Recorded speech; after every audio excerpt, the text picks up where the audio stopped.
Alright guys, welcome back to my MapleStory channel. It's been a little bit, life has gone crazy. I haven't been playing that much MapleStory because I started school and yeah, I mean that's basically it. I started school, my cats are a lot bigger now. You wanna see them? Yeah you do. Let's go get him. Look at this. Look at this fat. Oh, we also found out he's a boy, not a girl. But we still left the name Mocha. But look at him. Look at Mocha. Look at Mocha. And look at him. Look at Tugs. Look at him. He's so fat. They're 3 months old and they're so big. I could curl him. Oh, sorry, buddy. Anyways, yep, that's basically it. School, cats, and good vibes. Anyways, we're gonna start this video. Before we do, I wanted to say thank you to everybody who has subscribed and continue to subscribe, regardless that if I've uploaded a new video or not. But I really appreciate it, and almost 600 subscribers is crazy. Like, I'm really happy.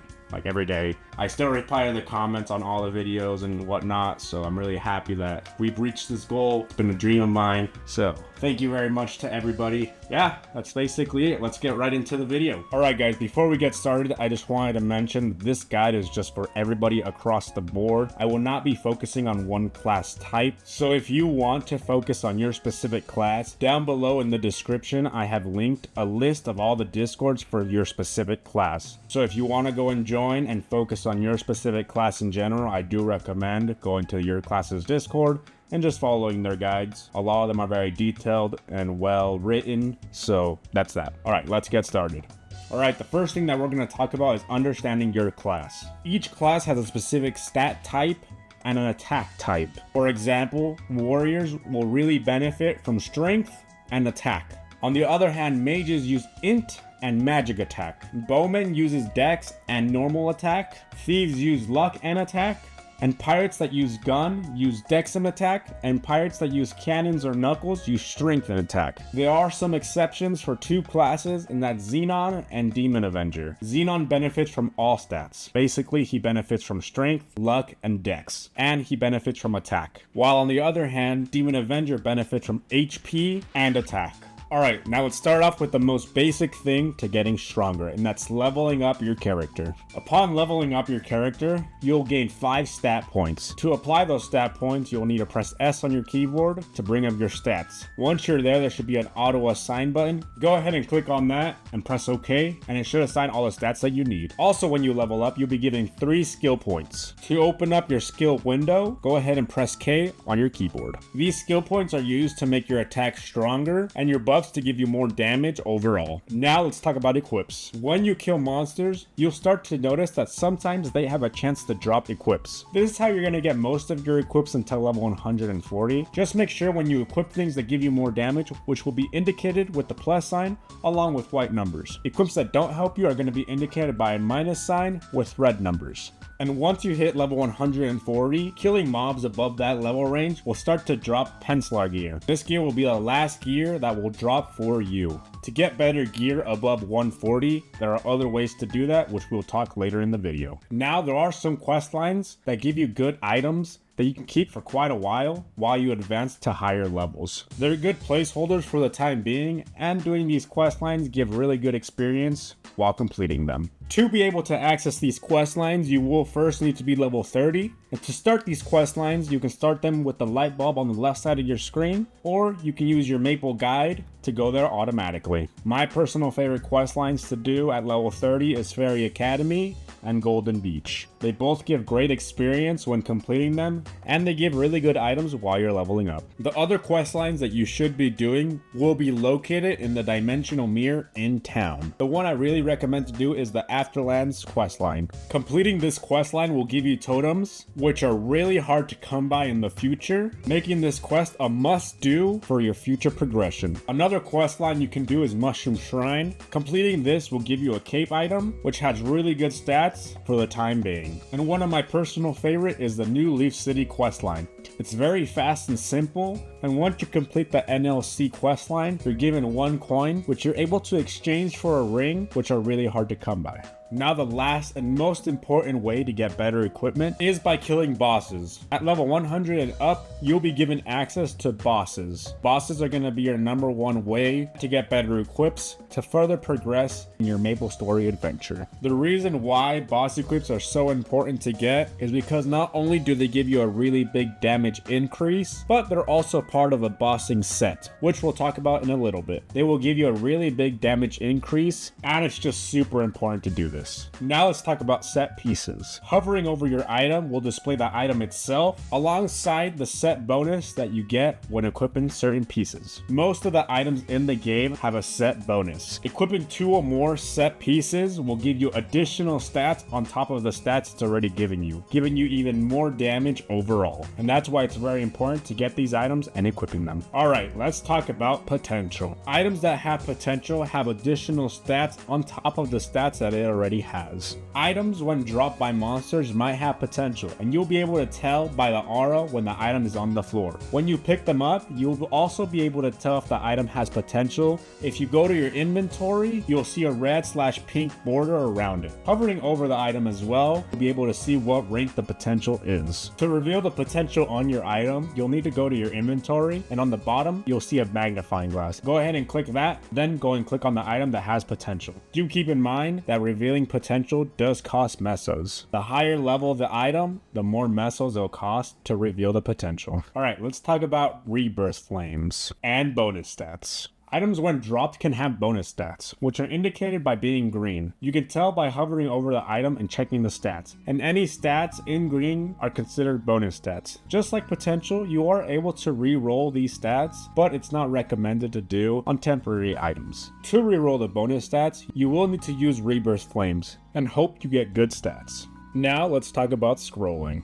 If you play on heroic servers, you can skip this part, and you can skip to this time frame right here. So to keep this short and simple, items have certain amount of slots on them so you can scroll. Each scroll gives you additional stats that apply to your item to make them stronger. The item itself has a certain amount of slots to use, and you can see how many slots it has left if you hover over the item and you look at where it says remaining enhancements. To scroll an item, you will need spell traces, and the better the scroll that you use, the more stats you will give your item, but the downside is the lower percentage it has. To start scrolling your item, you will need to go to your inventory, and in the bottom right corner you will see a red/pink hammer. Click on that and a new window will appear. Click and drag your item in that window and you'll be able to see all the scrolls available for that item. Now if you hover over your item and underneath remaining enhancements it says available recoveries, whatever number is displayed there is the amount of scrolls you failed. But there are ways to get this back. So to get that slot back so you can use it, you will need to use a clean slate scroll. These are very hard to come by, but when they do succeed, it will bring back one slot that you failed. And the last thing you're going to want to know about scrolling your items is that you're able to apply 2 golden hammers to your items to get an additional 2 more slots to scroll. Alright, now let's talk about Starforcing. So first things first, if you're on the interactive servers, you will need to use up all the enhancement slots on your item before you can Starforce. Doesn't matter if you failed them or not, they just need to be used up.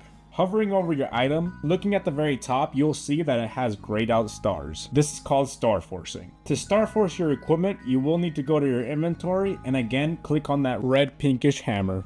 Keep in mind to Starforce your item, it will cost a lot of mesos, and the more stars it has, the more mesos you'll be using. On top of that, the more stars you have, the percentage of getting a new star decreases. And after 15 stars, if your item allows, it has a chance to destroy your item. So it's very risky, but it's very worth it. This system is a very high risk, high reward type deal. So just be careful with it. Just make sure you play your cards right, make sure you save up your mesos, and also look out for events so you don't spend that much and you can capitalize on your gains. And the last thing I want to say about Starforcing is I really want you to know that you should pace yourself and you shouldn't be trying to get to the max amount of stars right away. I would pace yourselves and maybe get them to 5, then maybe 10, then maybe 15, then maybe 16 and 17. And then at that point, once you're able to get more mesos, you can start thinking about pushing them to 21, 22 stars. Alright, now let's talk about adding potential. While progressing in the game, you'll start to notice that some items do not have potential, but that does not mean that it cannot get potential. There are items in the game called potential scrolls, and there's bonus potential scrolls that you can use on your items to give them potential. There's multiple ways of getting these scrolls, like killing mobs, killing bosses, and through events. Once you have a potential scroll, all you need to do is double click it in your inventory and then click on the item that you want to have potential. Then use the magnifying glass to reveal the potential. And that's how you get potential on items that didn't come with potential in the first place. Alright, now let's talk about stamps. So every item in the game can have up to 3 lines of potential, but sometimes when you reveal it, it only has 2 lines, and that's where stamps come in. Stamps give you the chance of unlocking that 3rd line of potential on your item. Similar to potential scrolls, you just double click the stamp and then click on the item that you want a 3rd line on. Alright, now let's talk about cubes. Cubes are going to play a big part in your damage gains due to the fact that it allows you to re-roll your potential on your items. The reason this is important is because while you're re-rolling your item's potential, you have a chance of tiering up your item. When you tier up your item from rare to epic to unique to legendary, it has a potential of getting even more stats on that item, giving you a bigger damage gain. The cubes on screen now are free. They just drop from monsters, bosses, they come from events, but typically they are free. The difference between these is that the gray ones can only tier up to epic, while the green one can go to unique, and the purple one can go to legendary. The purple one and the green one are a bit harder to come by, as they typically drop from bosses, but they are free because they do drop. The problem with these cubes is that they're restricted. So if you have a unique item, you can no longer use those gray cubes, as they only reroll up to epic. Same with the green cubes, they only reroll up to unique. And with the purple one, they only reroll legendary. So you cannot have a legendary item and use a green cube to reroll that legendary potential. Now let's talk about the other 4 cubes. These cubes on heroic cost mesos, while on interactive do cost real life money. The difference between these 4 cubes is that these cubes do not have a restriction on what tier they can go to. So these cubes, while they are more expensive, can tier up your item from rare to epic to unique and to legendary without any restrictions whatsoever. You can also get these cubes in the reward shop located in the cash shop using your reward points. Alright, let's talk about soul enchanting your weapon. Soul enchanting your weapon gives it additional stats, and it unlocks a skill for your weapon that you can use. Personally, I don't use the skill, but the extra stats is good. First thing you'll need to do is get a soul enchanter, and those you can get by killing mobs, elite bosses, and normal bosses. Once you get one, double click on it and then apply it to your weapon. Once it's applied to your weapon, if you hover over your weapon, you'll be able to see blank will be available when you recharge the soul. Next step is to get a soul. To get a soul, you will need to kill bosses. Once you kill the boss, they have a chance of dropping a soul shard. You will need 10 soul shards to make 1 soul. Once you have 10 soul shard, you can double click it and make a soul. It's all random, but just so you know, magnificent souls are the best ones to get. But just like MapleStory fashion, it's the hardest one to get. Once you have the soul in your inventory, go ahead and double click it, and then go and click on the item that has the soul slot available. Once you apply it to your weapon, you can now hover over it and look at the very bottom to see what stats it's giving you. Now all you need to do is charge your soul weapon. So all you need to do is equip that item and go and kill mobs around your level range. Once you get 1,000 souls, you will unlock an additional plus 20 attack or magic attack. Alright, that was a lot to talk about in regards to equipments, but let's quickly review what we've learned. Starting from top to bottom, you can see at the very top the amount of stars an item has. Scrolling down, you can see that the item itself is a legendary weapon, indicated by the legendary weapon, along with the blue teal border around it. Going down further, you can see your stats overall and break down every single stats, from base stats, from stats from flames, stats from scrolling, and stats from Starforcing. Going further down, you can see the regular potential and the bonus potential applied to this weapon. And at the very bottom, you can see the magnificent soul that's applied to this weapon and what that soul is giving me. Now let's have a quick summary for all the equips. For scrolling your items, you'll want to scroll all your equipment with scrolls with your needed stat. Since I am a thief class, I will be using luck scrolls to get more luck on my equipment to further progress my damage. For scrolling your Golux gear, they use a specific scroll in the Golux shop to scroll them with. This is far better than just the regular scrolls that you get with spell traces, so make sure you use these scrolls to scroll your Golux set with. Now, when it comes to scrolling your weapon, gloves, and android heart, you'll want to use attack scrolls on them. Since attack is very hard to come by, it's a very good idea to use attack scrolls on these 3 items, as they're the only 3 items in the game that can get attack. Unless your class has a secondary weapon that can also get attack. Now for regular and bonus potential, you're basically going to want to aim for percent stat for your class. In my case, since I'm a thief, I'm going to aim for luck percent. Now, there are classes that benefit from crit damage percent on your gloves or cooldown reduction on your hat. It just really depends on your class. Now, for regular and bonus potential on your weapon, secondary, and emblem, often referred to as your WSE, you'll want to aim for attack or magic attack percent. These are the only 3 items that you can get attack percentage on, so it's really good to get attack on them. If you get boss damage or ignore enemy defense, that's good,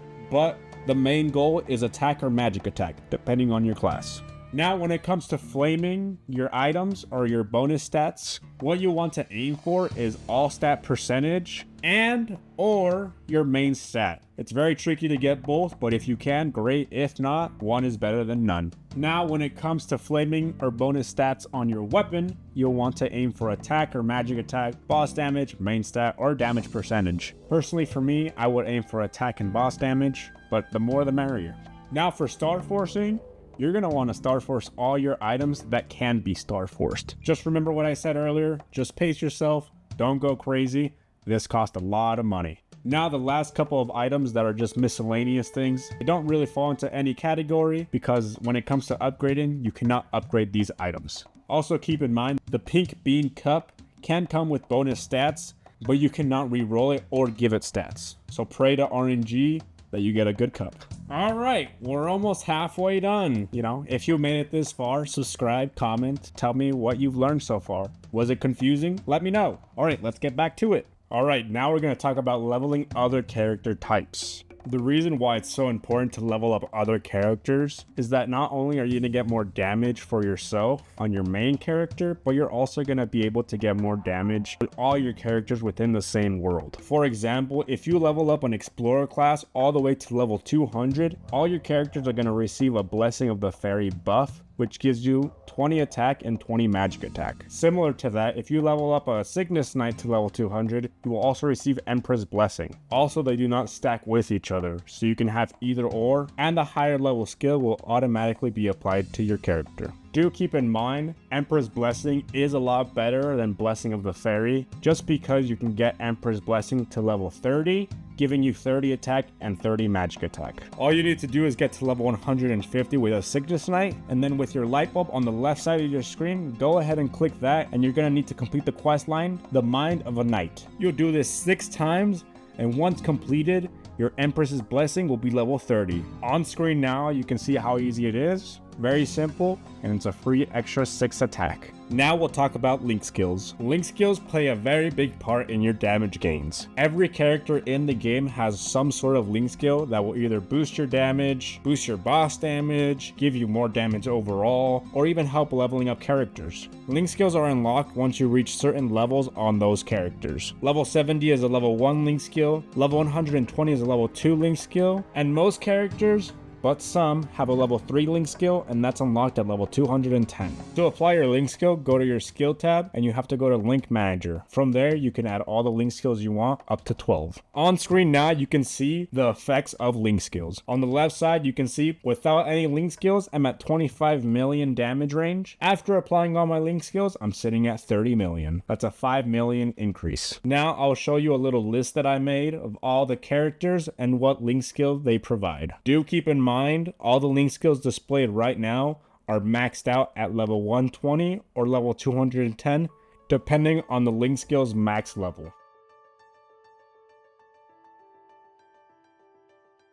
Alright, now let's talk about Legion. Legion is a bit confusing, so I'll try to make it as simple as possible. Legion is like a stat grid, and the more you level it up, the more grid you unlock until you max it out. You can max it out at level 6,000, and the way you max it out is leveling up characters. The easiest way to do this is getting 41 characters to level 140, and having your main character at 260. Legion will grab the top 42 highest level characters. That's the reason why you need 42 characters in the first place. The other reason why Legion is so nice is that you get Legion coins, and you can use those to upgrade your character or get nice goodies from Squire. Since it's kind of difficult to rearrange your Legion blocks in a certain way, in the description down below, I will leave a link to a Legion solver to help you with that. On screen now, you can see my grid layout, and in the bottom right corner, you can see all the bonuses that it's giving me. And next to the grid bonuses, you can actually see a member bonus. This member bonus is given to you when you place a specific character on the grid. The characters are sort of like a card. Each one gives you a specific stat when placed on the grid. And you can level up these stats by just simply leveling up that specific character. The other benefit of leveling up the characters is that they cover more surface area on the grid, which leads to giving you more damage overall. And you can see on screen now the before and after I apply my Legion. That's about a 16 million combat power increase, and you can see how important Legion is in general. And that's basically all there is to it when it comes to leveling up characters and why it's so important. But since we're on the topic of Legion, let's talk about the Legion artifact. To get started, first you'll need to accept the Legion artifact, a mysterious power from the light bulb. Once that's done, you can go to your Legion window, and it should be on the top left. You can switch tabs. This system is complicated too, but I'll try to make it as simple as possible. First off, you are going to start with 3 crystals, and each crystals can have 3 lines of stats. To change those lines of stats, you need to right click on your crystal and select Convert Stats. From there, you can change the stats to whatever you want. Do keep in mind, one crystal cannot have duplicate stats. They all have to be different. And to level up those stats, you need to level up the crystals themselves. And to level up the crystals themselves, you need to level up your artifact level overall. To do that, you need to complete your artifact missions. These are daily and weekly quests, killing bosses, or unlocking achievements. And once you do level up your artifact level, you are given AP points. Those will be used to level up your crystals. Keep in mind, the max level a crystal can go to is level 5. But the stats on those crystals can go up to level 10. And to achieve the level 10 stats, you will need 2 crystals, both at level 5, with the same stats to get to level 10. And the weird thing about artifacts is that they do expire, but you can renew their duration just by going on the bottom left of the window and pressing expand all. This will cost artifact points, but those are easy to get as you get them with the missions. Also, just so you know, every 10 artifact levels unlocks 1 more crystal. So at level 60 artifact, you will have all 9 crystals unlocked. Alright, here's the before and after comparison with my stats personally. Alright, now let's talk about inner ability. So to find your inner ability, go to your stats, and in the bottom right corner, you can see a button that says ability. When you click that, there's 3 inner abilities. The way you can reset your inner ability is to use honor points. You get this from events, bosses, stage bosses. There's a lot of ways to get these. The inner ability on the first slot stays put. If it tiers up, it will not go back down, but the other 2 will go up and down, but you cannot get legendary on your second or third slot. Inner ability is very different for every class, so I do recommend looking up what your class needs in terms of your inner ability. Now here's a stat comparison between having a good inner ability and a bad inner ability. Alright, now let's jump to hyper stats. So once you hit level 140, you unlock hyper stats. They're just like regular stats every time you level, but from a level 100 and forward, you will get additional hyper stats, which can be used to boost your character depending on what you currently need. Now it's kind of confusing when you do add these, since you don't know what to add it to get the most benefit. I'll leave a link in the description to kind of tell you what you need and what will be most beneficial for you and your class. Alright, now let's talk about hyper skills. At level 140, you also unlock hyper skills. These are used to boost up your most important skills that your class uses, along with them to do more damage overall. So make sure you put your skill points into the most important skills that you use, because at level 200, you will get no more. Alright, now let's talk about 5th job advancement. Once you hit level 200, you'll be able to unlock your 5th job advancement. Once you complete that, you're given access to a V matrix in your skill window. This will give you additional class skills and other buffs you didn't have previously, and to boost your existing skills. Do keep in mind though, there are certain nodes you need to maximize your skill damage. Those are called trio nodes, and I'll have a link in the description to show you every class's trio node that you should aim for. Now let's talk more in depth about your V Matrix nodes. So like I said previously, you need to go to the link in the description to find your class's trio nodes. This is very important when it comes to your skill damage because these boost it so much. So to access your V Matrix, you'll need to go to your skill window and go to the V tab, and from there you click on V Matrix. There you'll be able to see your V Matrix board. You'll also need node stones. These drop from mobs in Arcane River. Each stone will randomly give you one of the following nodes: a skill node, a boost node, a buff node, or a special node. Once you've opened up all your node stones, you can go back to your V Matrix board, and on the very bottom you can see all your nodes. For the boost nodes, you can just equip them and they will boost your existing skills, while the skill nodes, once you equip them, you will need to add them to your keybinds to be able to use them. Now you can level up your node stones up until level 25. To do that, you will need to right click on the node and press enhance. Once you do that, another window will pop up and it will display all the nodes that you can fuse into the current node you're trying to level up. You can also use EXP node stones to level up your nodes, which are way better, but they are harder to come by. You can also continue to boost your nodes every time you level past 200. Every time you level past 200, you will gain 1 matrix point. You can use those points to enhance the slot the skill sits on, and doing so will add additional levels to the skill, up to 5 additional levels, making it stronger. Now let's talk more in depth about boost nodes. You can see what type of boost node this is by hovering over the boost node and checking right here where I circled. This boost node is considered a showdown boost node. You can also tell because showdown is the first skill when you hover over the node. The reason why it's important that you know what boost node is what is because you cannot equip more than 2 at the same time. So on screen now you can see that I have 2 sudden raid boost nodes. I can only equip one of them. But you can also see that the second and third skill on that node stone is different from each other. But the second and third skill do not matter in this case. And this is how we're going to take advantage of our boost nodes. And the way we're going to take advantage of this is to maximize our boost nodes to get the most damage out of our skills. As you can see on screen now, I have 2 boost nodes. They have the same skills, but in different orders, and the only one that matters is the first skill. As you can see on the left side, one boosts Showdown, and on the right side, it boosts my Assassin's Mark and Night Lord's Mark. Since the first skill is different from one another, I'm able to equip them, because remember, the second and third slot does not matter. Now, this does not mean you can boost your nodes up to 1 trillion. They do have a max level of 60. Now, to achieve the level 60 node stone, here's what you'll need to do. First, you need to get 2 boost nodes, maxed out at 25. 25 times 2 is 50, so you're already 90% there. Then you'll need to use your matrix points to enhance the 2 slots they sit on. Since you can only do that 5 times 2 is 10. Finally, you'll need to add the 2 boost nodes on those enhanced slots to get the remaining 10 levels. 50 plus 10, 60. You can also dismantle your nodes using the Disassemble Nodes button. Once you dismantle your nodes, you're given node shards, and you can use those node shards to craft any boost node or skill node that you want. Do keep in mind, if you craft a boost node, the first skill will be the one you pick, the second and third skill will be totally random. And one last tip to know, if you right click on your node stone, make sure you lock the nodes that you're gonna keep.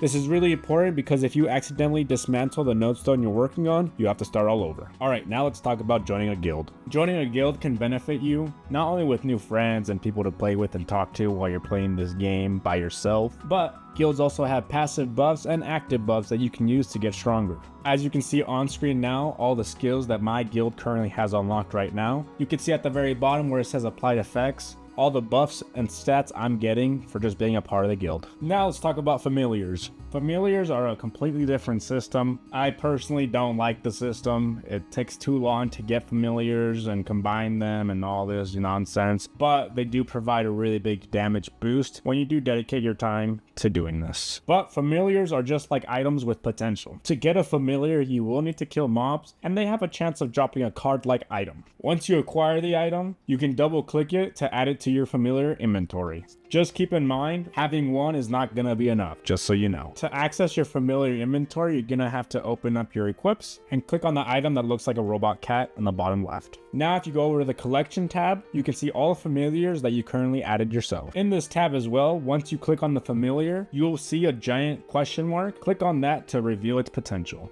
You can also tier up your familiars by fusing the same familiars onto itself. This is why you're gonna need more than one familiar, and this is why it's a grind to do this. But do keep in mind that when you tier up and you fail, it slashes the amount that you fused into in half, so you will need to collect even more to fuse back into him. Another requirement to tier up your familiar is that you need to get it to level 5.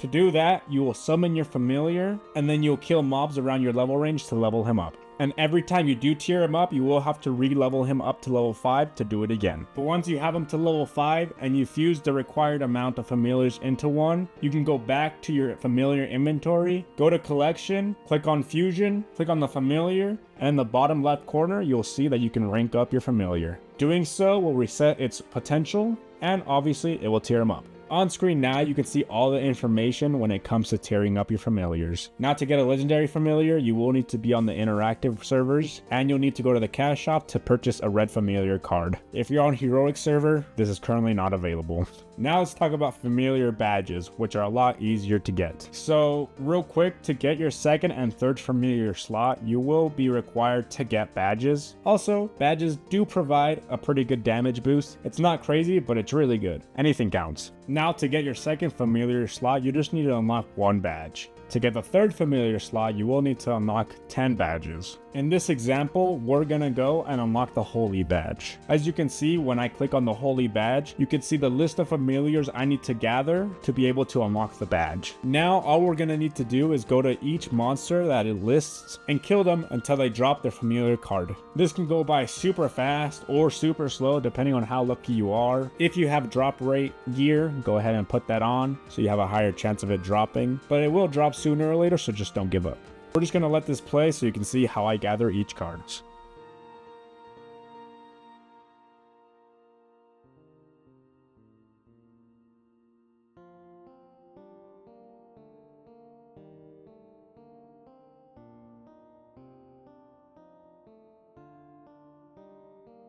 Now that we gathered every single card that's required, all we're gonna do is double click each card and add it to our familiar inventory. Once you've added all the familiar cards to your familiar inventory, the badge will automatically unlock. So all you need to do from here is go to your familiar inventory, click on the badges tab, and equip your badge. Now you can only equip 8 badges at a time, so make sure you grab the best badges you can to ensure you have the best damage output. Now on screen now, you can see my before and after badges. Now let's talk about your Arcane Dailies. Once you hit level 200 and complete your 5th job advancement, you're given access to Arcane River. Each one of these islands has their own story quest line that you have to complete to then unlock their daily quest. And the higher level you are, the more daily quests you will have. You will unlock a new island between 5 to 10 levels every time, along with a new arcane symbol. There's a total of 6 arcane symbols, each one with their own quest line to do. But do keep in mind, the more arcane islands you unlock,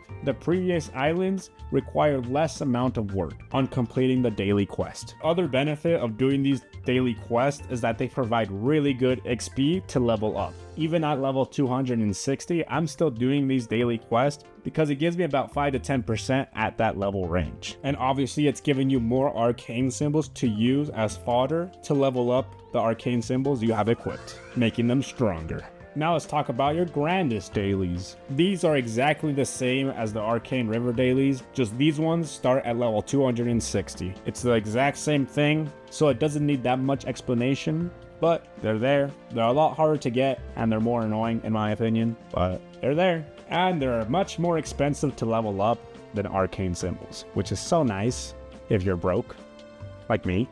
Alright, now let's talk about your 6th job, Hexa Matrix. At level 260, you unlock your 6th job advancement. Once you complete your 6th job, you will be given a new daily quest to do, and that's killing 3,000 mobs within the Sacred Power Field, aka any of the training spots from level 260 and above. Completing this quest will give you 3 Soul Erda and 12 Soul Erda fragments. Just like 5th job, it will provide you with boosts to existing skills, it'll give you new skills to play with, and it gives you additional stats as well. Do keep in mind when you do come into your Hexa Matrix, the skills on the bottom left are boosts, but the only way to level those up is to make sure you have them maxed out in your 5th job nodes. So meaning that they're level 25 on your 5th job V Matrix before you can level them up in your 6th job Hexa Matrix. So now we could talk about your Hexa stats. These are additional stats for your character as you need them. Upgrading your Hexa stat does require Soul Urta fragments, and it will randomly pick a stat to upgrade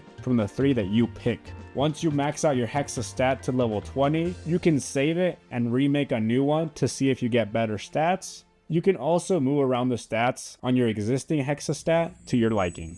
Alright, now let's talk about damage buffs and consumables. There is a bunch of damage increase consumables out there, which you can buy with mesos, or you craft them, or you get them from events, or you get them from killing bosses. But you can't consume them all and call it a day. There are certain ones that don't stack with each other, but luckily that list is very short. Here's a list of all the damage buffs that you can stack with each other. And here's a list of all the damage buffs that cannot stack with each other, and you'll need to pick one or the other within each group type. Now let me show you where to get them. To get Blessing of the Guild, you'll need to make sure that your guild has that skill unlocked. Then you'll need to go to the guild window and click on the purple button that says G Reg Support. This will give you 30 buffs to use throughout the week. To get Masaryu's gift, first you need to go to Ursa's location via the dimensional mirror. Once you're there, you will talk to Aisha to open up the store.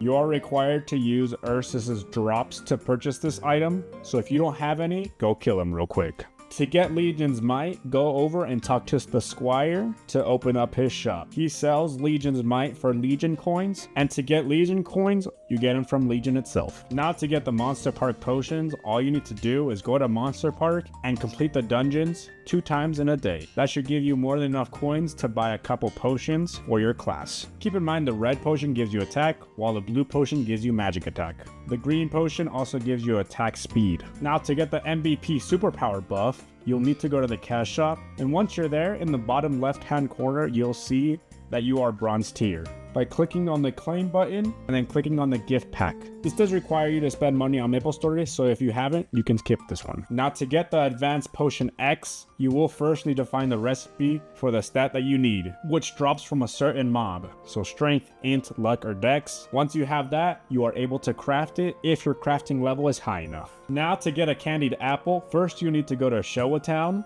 and you will need to talk to Doran.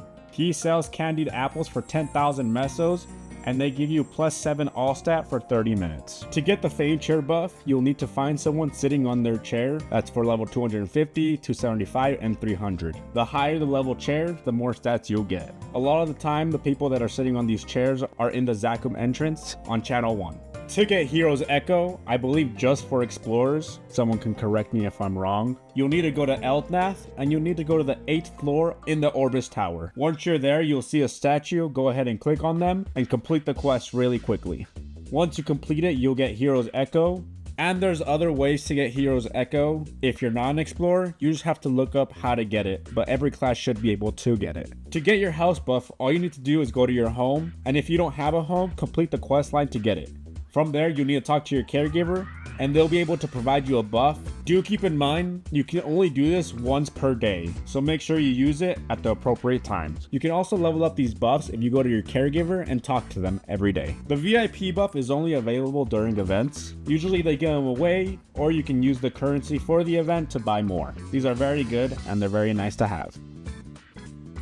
Alright, now let's talk about the stuff that cannot stack. In Group A, you can only choose one or the other. They are the same buff as they give 20% boss damage, but you can get them in different ways. So for the Sparking Red Star potion, you can get them from killing bosses, while the Advanced Boss Rush potion can be crafted, but you cannot use both of them at the same time. Now the same thing applies for Group B. From least to worst, the Onyx Apple is the best one, but to get Onyx Apples, you need to be married in MapleStory, and you need to do the Amoria party quest with your significant other. The second best buff is the Princess No buff. You get this by beating her, and if you already beat her for the week, you can always go into practice mode and beat her again to get the buff on different days. To get Cider, you'll need to go back to Showa Town and talk to Doran. He sells this for 1,000 mesos, but do keep in mind this is only for weapon attack. But if you need magic attack, do not buy this. You can also go to Mushroom Shrine and talk to Bronze, and he sells takoyaki and yakisoba. I hope I pronounced that right. These give you attack and magic attack, so just make sure you buy the correct one. To get baby dragon food, all you need to do is go to Leafree and go and talk to Sly in the merchant shop. He sells baby dragon food, but do keep in mind, it only gives you 7 attack. So again, if you need magic attack, don't buy this. And now on screen, you'll be able to see the window that pops up if you try to put a consumable buff on that doesn't stack. Alright guys, that's the end of the video. I hope you guys enjoyed. It was a pretty long video. But yeah, hopefully it helps you guys, helps all the new players out. If I missed anything, leave it down in the comments to help someone in need. I know MapleStory is a long game, but just go at your own pace. There's no reason to rush everything. It's a very long game. Like, I've been playing this game since I was like 10 years old, and I'm like 26 now. So yeah, it takes a while. Chill, have fun with the game. If you're not having fun, stop playing. That's basically it. This game is not something to be grinding 24/7. But anyways, that'll be it for this video. Thank you guys so much for liking, subscribing, commenting. I really appreciate it. If you have any questions or concerns, just leave them down below and I'll try my best to answer them. But other than that, thank you so much guys and have a good day. Bye. Peace. Go touch grass if you're playing too much. Alright, bye.